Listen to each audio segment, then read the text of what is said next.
verse.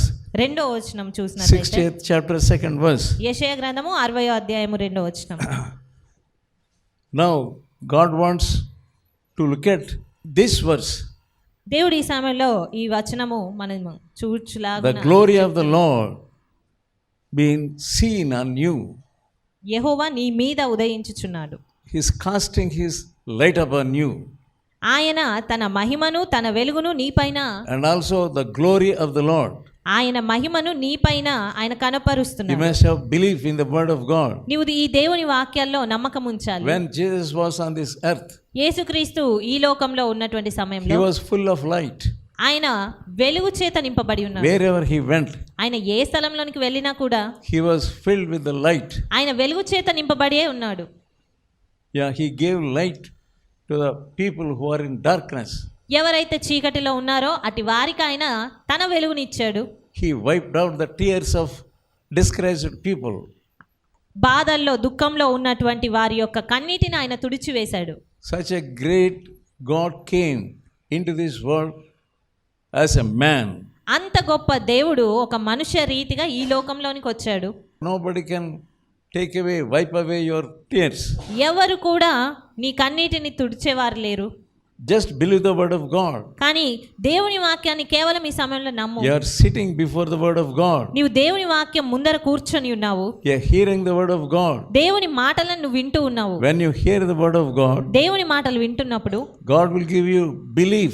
దేవుడు నీకు విశ్వాసాన్ని ఇస్తాడు. God will give you faith. దేవుడు నమ్మకాన్ని నీకు ఇస్తాడు. When light enters into your heart, దేవుని యొక్క ఆ వెలుగు అనేది నీ హృదయంలోనికి ప్రవేశించినప్పుడు darkness will flee. చీకటి అనేది పారిపోతుంది. Let us turn to 1 John, 1st chapter మొదటి యోహాను మొదటి అధ్యాయం and 5th verse. 5వ వచనము. God is light, and in him there is no darkness. దేవుడు వెలుగయ్యున్నాడు, ఆయన యందు చీకటి ఎంత మాత్రమును లేదు. When Jesus comes, యేసుక్రీస్తు వచ్చినప్పుడు he gives you first eternal life. ఆయన మొట్టమొదటిగా నీకు నిత్య జీవాన్ని ఇస్తాడు. The penalty of your sin, నీ యొక్క పాపము యొక్క రుణమును, that is taken away by the death of Christ. ఆ యొక్క పాప రుణం అనేది యేసుక్రీస్తు యొక్క What was- మరణం ద్వారా What తీసివేయబడింది. was the penalty of sin? పాపము యొక్క రుణము ఏంటి? What is the wages of sin? ఆ యొక్క పాపము యొక్క జీతం ఏంటి? Death. మరణమే. Death is the penalty. ఆ యొక్క పాపం యొక్క జీతం మరణము. You are committing sin, నీవు పాపం జరిగిస్తూ ఉన్నావు, or you have already committed sin. లేదా ఇంకా అది వరకే పాపం జరిగించే ఉన్నావు. Death is awaiting you. కాబట్టి నీ కొరకు మరణం అనేది కాచుకొని You ఉన్నది. are going into eternal hellfire. నీవు ఆ నిత్యమైనటువంటి ఆ నరకాగ్నిలోనికి వెళ్ళబోతున్నావు. You must know that. దాన్ని నువ్వు గ్రహించాలి. But Jesus paid the penalty for your sin. కానీ యేసుక్రీస్తు నీ యొక్క ఆ మరణపు శిక్ష గూర్చి ఆయన ఆ రుణాన్ని Because of చెల్లించున్నాడు. your sin, నీ పాపంను you బట్టి must go into hellfire, that is second death. నీవు నిశ్చయంగా నరకాగ్నిలోనికి వెళ్ళాలి, అది రెండవ That మరణము. death is waiting for you. మరణమే నీ కొరకు కాచుకొని ఉన్నది. But here we see the light is the word of God. కానీ ఇక్కడ మనము చూసినట్టయితే దేవుని యొక్క వెలుగును చూస్తా ఉన్నాం. దేవుడు వెలుగై ఉన్నాడు అని. He brings encouragement ఆయన మనకు from the word of God. ఆయన మనకు వాక్యం ద్వారా నిరీక్షణను కలగజేస్తా ఉన్నాడు, కొంత ప్రోత్సాహాన్ని ఇస్తా ఉన్నాడు. People were hearing the words from the mouth of Jesus. ప్రజలు యేసు నోటి ద్వారా ఆయన చెప్పే మాటలను విన్నారు. Many of their problems were solved. అలా చాలా మంది యొక్క సమస్యలు అనేవి పరిష్కరించబడ్డాయి. They didn't know what to do in their darkness. వారికి ఆ చీకట్లో ఉన్నప్పుడు ఏం చేయాలో తోచని పరిస్థితి. But when they were hearing the word of God, కానీ దేవుని వాక్యం వారు వింటున్నప్పుడు light was coming in. వెలుగు అనేది వారిలోనికి వెళ్ళి ఉన్నది. They came to know what to do. అప్పుడు వారికి ఏం చెయ్యాలి అనే విషయం అర్థమైంది. People humbled themselves ప్రజలు తమ్మును తాము తగ్గించుకొని when ఉన్నారు. he was walking on the streets. వారు ఆయన యేసుక్రీస్తు వీధుల గుండా నడుచుకుంటూ వెళ్ళి ఉన్నప్పుడు, "Oh son of David, have mercy upon us," they cried.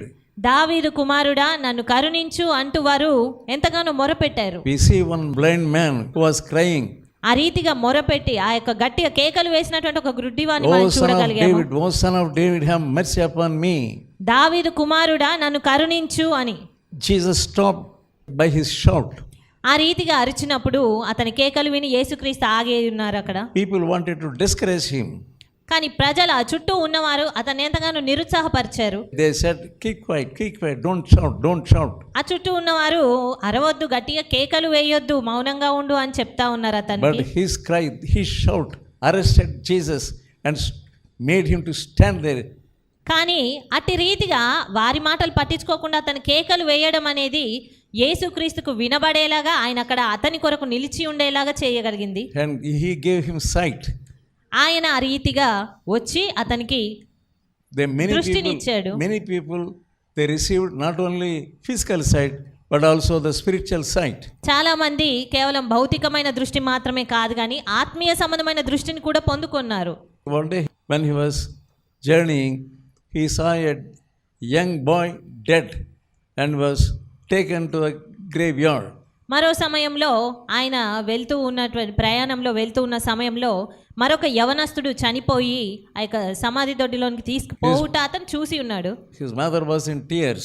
ఆ యవనస్తుడి యొక్క తల్లి ఎంతగానో కన్నీటితో ఉంది. Jesus stopped there. యేసుక్రీస్తు అక్కడ ఆగిపోయారు. He touched him, అక్కడ ఆగి ఆ యొక్క యవనస్తుడిని ముట్టి ఉన్నాడు. gave him life. తిరిగి అతనిలోనికి జీవంనిచ్చాడు. The mother was so happy దాన్ని బట్టి తన తల్లి ఎంతో సంతోషించింది. because she had no husband. ఎందుకంటే ఆమెకు, ఆ స్త్రీకి భర్త లేడు. There was no other hope except that son. ఆ యొక్క కుమారుడి తప్పితే మరొక సంతానం ఏమీ కూడా ఆ స్త్రీకి లేదు. And that son also died. ఆ ఉన్న ఒక్కగానొక కుమారుడు కూడా ఈ సమయానికి చనిపోయి ఉన్నాడు. Who can give her hope? మరి అలాంటప్పుడు ఎవరు ఆమెకు నిరీక్షణను ఇవ్వగలుగుతారు? Jesus stopped. యేసుక్రీస్తు అక్కడ ఆగారు. Yeah, he touched him and gave him life. ఆ చనిపోయిన ఆమె కుమారుడికి ఆయన ముట్టాడు, అతనికి తిరిగి జీవంనిచ్చాడు యేసుక్రీస్తు. He is a living God. There is life in him. మన దేవుడు జీవించి ఉన్న దేవుడు, ఆయనలో జీవం ఉన్నది. To many people he gave spiritual life and spiritual sight also. ఎంతో మందికి ఆయన ఆత్మీయ సంబంధమైన జీవమునిచ్చాడు, ఆత్మీయ దృష్టిని కూడా ఇచ్చారు. God is light. Here we see God is light. ఇక్కడ మనం చూసినట్టయితే దేవుడు వెలుగై ఉన్నాడు. He wants to shine on you. ఆయన ఆ వెలుగును నీపైన There ప్రసరింపజేయాలని will be no కోరుతున్నాడు. darkness at all. అలాంటప్పుడు నీలో ఏ చీకటికి ఎంత మాత్రం తావుండదు. All these days you are in darkness. ఈ దినాలన్నిటిలో నువ్వు కేవలం చీకటిలో కూర్చొని You ఉంటున్నావు. didn't feel the touch of Jesus.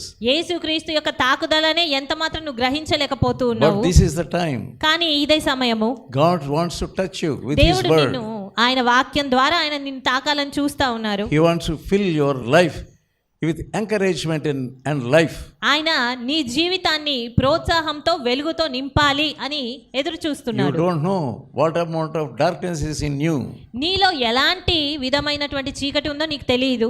That's why you are so discouraged. అందు నిమిత్తమే నువ్వు ఎంతో నిరుత్సాహంలో కూరుకుపోయి ఉన్నావు. But there is hope in the word of God. కానీ దేవుని వాక్యంలో నీకు నిరీక్షణ అనేది ఉన్నది. When you hear the word of God, నీవు దేవుని వాక్యం విన్నప్పుడు you get hope. నీకు నిరీక్షణ కలుగుతుంది. The people of Judah, they were in wreckage. యూదా ప్రజలు వారి జీవితాల్లో చూస్తే చెల్లాచెదురైపోయి శిథిలమైపోయిన పరిస్థితిలో ఉన్నారు. They were in desolation. వారు ఏకాంతంగా ఒంటరి అయిపోయిన పరిస్థితిలో ఉన్నారు. 400 years there was no light at all. There was no vision or anything. 400 years. 400 సంవత్సరాలుగా వారికి ఎలాంటి దర్శనం లేదు, ఎలాంటి స్వరం లేదు దేవుని నుండి. Those were silent years. అవి కేవలము నిశ్శబ్దంతో కూడిన సంవత్సరాలు. We see the words of God, His words in the Bible. మనము దేవుని మాటలను ఈ యొక్క బైబిల్లో చూస్తూ ఉంటాము. It was a prophecy for the future of Zion.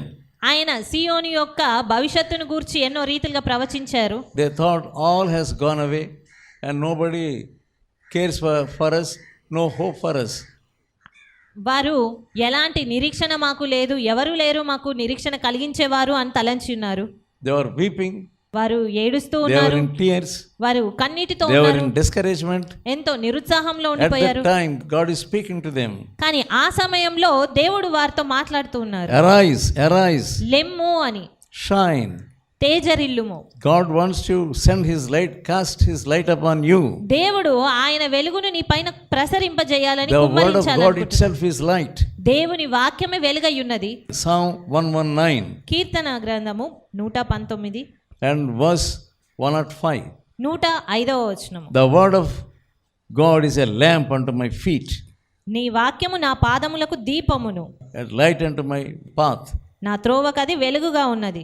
So when you hear the word of God, కాబట్టి దేవుని వాక్యం నువ్వు వింటున్నప్పుడు believe that this word of God will now send you light, because this word itself is light. ఈ వాక్యమే వెలుగయ్యున్నది, అది నాకు వస్తుంది అనేటువంటి విశ్వాసాన్ని ఉంచు. When you are hearing the word, దేవుని వాక్యం వింటున్నప్పుడు you must believe that light is entering into your heart. వెలుగు అనేది నీ హృదయంలోనికి ప్రసరిస్తుంది Believe- అని నువ్వు believe that. నమ్మాలి, దాన్ని నమ్మాలి నువ్వు. God has brought you here to దేవుని- send His light into your heart. ఆయన తన వెలుగుని నీలోనికి పంపించడానికి ఆయన నిన్ను ఇక్కడికి తీసుకొచ్చాడు.